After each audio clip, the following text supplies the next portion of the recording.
Hello guys! Hello Aquarius! Welcome dito sa aking channel, Kapalaran 888. Welcome guys, Aquarius. I hope na makuha mo yung energy, guidance, or any message na para sa'yo.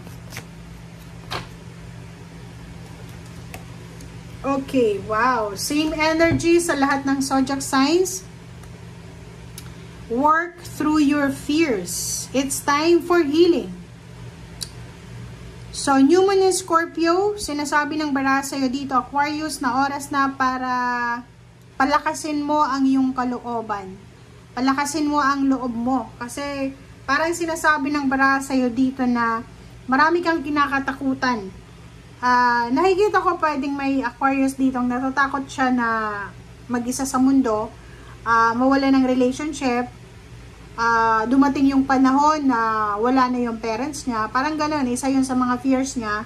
Next is money. Natatakot siya na baka itong ginagawa niya sa ngayon, trabaho, negosyo, or anumang source of income ay pwedeng mauwi lang sa wala. Okay? New Moon in Scorpio, sinasabi ng baraha dyan na kinakailangan mo, if ever lang na kung gusto mong magsimula, kung gusto mo lang magsimula sa buhay, make sure na sigurado ka kung ano yung direction na napupuntahan mo, and make sure na matatag ka talaga. Kasi maraming pagdadaanan sa buhay guys, okay? Yung Aquarius na to ay siguro alam mo naman, siguro may edad ka na rin, and kung ano man tong kinakatakutan mo, ngayong Mayo, kailangan mo tong tanggapin. Okay? Hindi ko alam kung bakit ka natatakot, pero sinasabi ng baraha na trabahuin mo yan. Kailangan mong harapin. Harapin mo, Aquarius, yung mga bagay-bagay, sitwasyon, tao na kinakatakutan mo. O, diba? Warrior of Cups.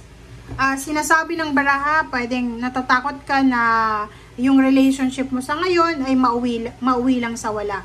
Natatakot ka, baka hindi ka pakasalan ng karelasyon mo. Natatakot ka na baka iwanan ka. Natatakot ka na baka, yun nga, mag-isa ka sa mundo. Sinasabi ng baraha sa'yo, Warrior of Cups, na kailangan mo daw, ngayong buwan ng Mayo, na maging matatag ka talaga sa emotion. Yung kahit ang dami-daming temptation sa paligid mo, ang daming taong, maraming sinasabi yung tao laban sa'yo, just continue, keep going lang. Okay?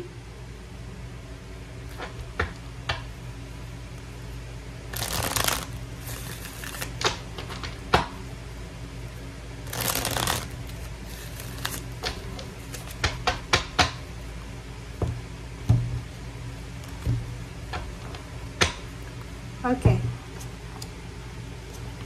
First card, second card, Seven of Pentacles. Ito yun, diba? So, dito sinasabi ng baraha sa'yo na sa usaping pera, usaping trabaho, negosyo, or pagkakakitaan, sinasabi ng baraha na mayroon i-offer sa'yo ang universe na parang ano siya diba? Trabaho na hindi mo gusto. Or pwedeng yung trabahong yan is, dati mo na yan na trabaho. Maybe it's your old company, diba? Old job, parang ganon.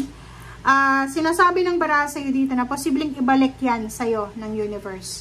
Hindi natin alam kung bakit binabalik niya sa'yo, but pwedeng binabalik niya sa'yo just to test your patience, or yung self-respect, or self-control. Okay. Dito naman sa Knight of Swords, sinasabi ng baraha, mabilis.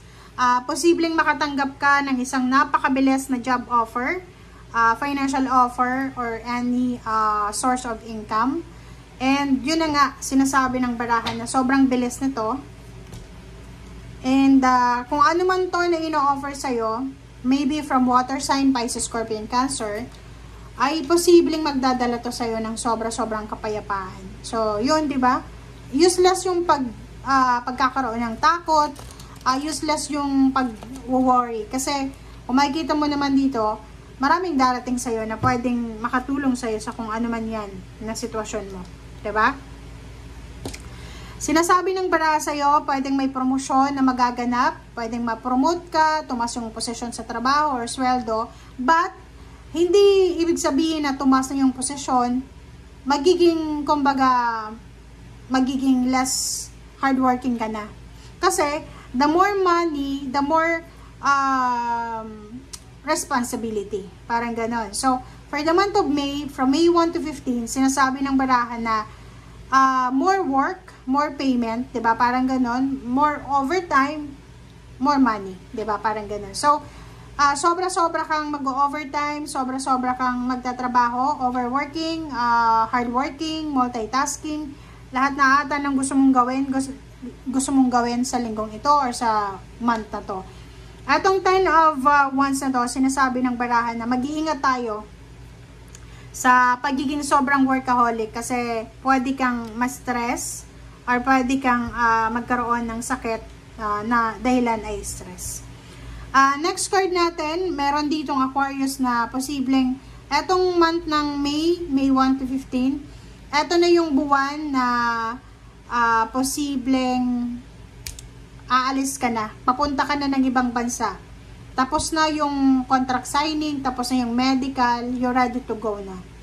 Yung iba din sa inyo dito, pwedeng tapos ka na sa paghihintay para sa pagbubuntis, pwedeng manganganak ka na, or posibleng nanganak ka na, or posibleng yung iba sa inyo dyan, na tanggap nyo na hindi na kayo magbubuntis, or yung iba sa inyo dyan, maraming, kumbaga, magsisimula sa buhay mo, na posibleng magdadala sa'yo ng positive outcome. Ang ganda niya.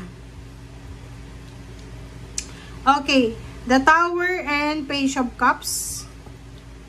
Sinasabi ng baraha sa'yo dito, posibleng maraming offers talaga. So, mayroong Aquarius dito na may mag-o-offer sa'yo ng trabaho, ng pera, financial help, and yung iba din may mag-o-offer ng relationship. So, medyo nandun ka sa crossroad, hindi mo alam kung ano yung gagawin mo. Pwedeng, kailangan mong timbangin kung ano ba yung importante, if it's a relationship or job, or yung career, or yung family. So, nakikita ko sa'yo dito na kinakailangan mong piliin ng maayos, kinakailangan mong ipaglaban kung ano yung dapat ipaglaban. Nakikita ko sa'yo dito, ang importante sa'yo is happiness ng family mo, so go for it, 'di ba? So, nakikita ko sa'yo dito na gagawin mo ang lahat, Aquarius. Gagawin mo ang lahat simula ngayong Mayo na talagang ibigay sa pamilya mo yung kaligayahan na gusto mong ibigay sa kanila. Okay? Yung King of Swords dito, sinasabi ng baraha na sawang-sawa ka na sa pagiging mahirap, sawang-sawa ka na sa paghihingi ng atensyon sa mga tao sa paligid mo. Kaya nakikita mo yung sarili mo na kahit anong mangyari, ipaglalaban mo talaga. Okay? Makakamit mo tong emotional happiness na to or any joyful moments sa buhay mo kung talagang gusto mo. Thank you guys for watching. Bye!